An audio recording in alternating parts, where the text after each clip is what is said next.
Knowledge is power. Every phenomenon and event that has developed since the existence of human beings, which differs from other living things with its ability to think, has been shaped by the existence of a single concept. This concept is knowledge.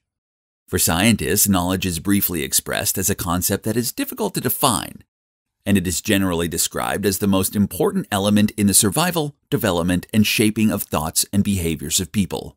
To me, knowledge equals power. Francis Bacon, a name frequently heard by university youth studying in different branches, is the first to define knowledge as power.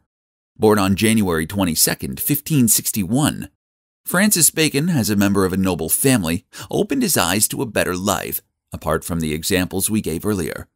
His father, Nicholas Bacon, was the Minister of Justice during the reign of Queen Elizabeth I.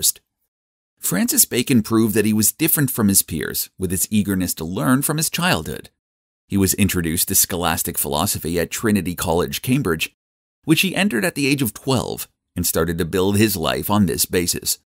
He started to study law in 1576, but when he received an offer to work in the diplomatic mission in France, he interrupted his education and accepted this duty.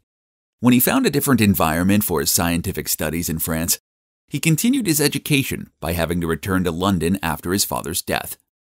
After completing his education, he started to work as a lawyer, longing for the luxurious life he was accustomed to since his childhood. While working as a lawyer on one hand, he also worked for a political career. Science is at the center of Bacon's philosophy. He emphasized the function of science to enlighten and develop people. According to him, science should focus on the essence of nature. Bacon tried to grasp nature by experiment.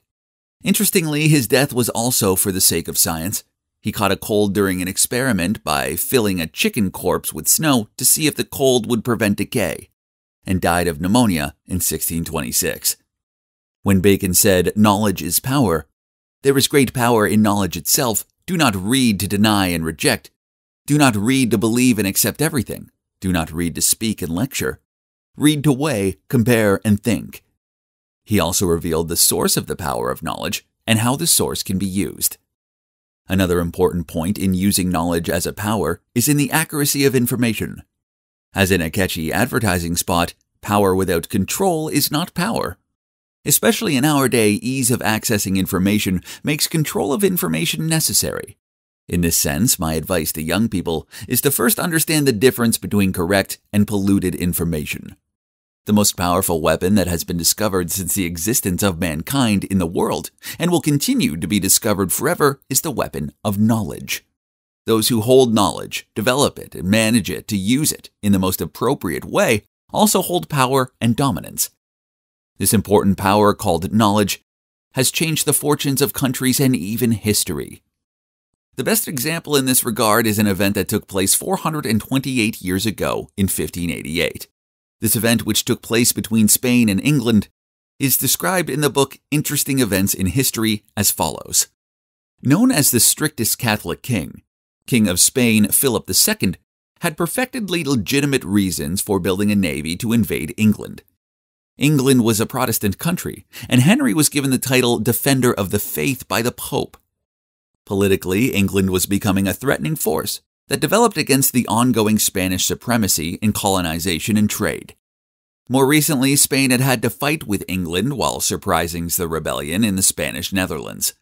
Also, the English pirates, notably Sir Francis Drake, had become quite disturbing. Not only had Drake plundered an important Spanish colony in Panama, he, along with other English pirates, had seized several ships carrying gold and platinum, which made up a large part of the Spanish budget. The invasion plan was simple. The Duke of Medina Sidonia had recruited sailors and built ships to establish a navy. He had built 40 warships and a large number of transport ships to carry food and water. The warships had high towers and were equipped with dozens of short-range but powerful guns. There were 19,000 troops in the fleet. This great fleet had to battle with a larger Spanish army ruled by the Duke of Parma in the war in the Spanish Netherlands. The main purpose of the navy was to embark this army on ships and then make a landing operation in England. If they succeed in this, the conquest of England was imminent.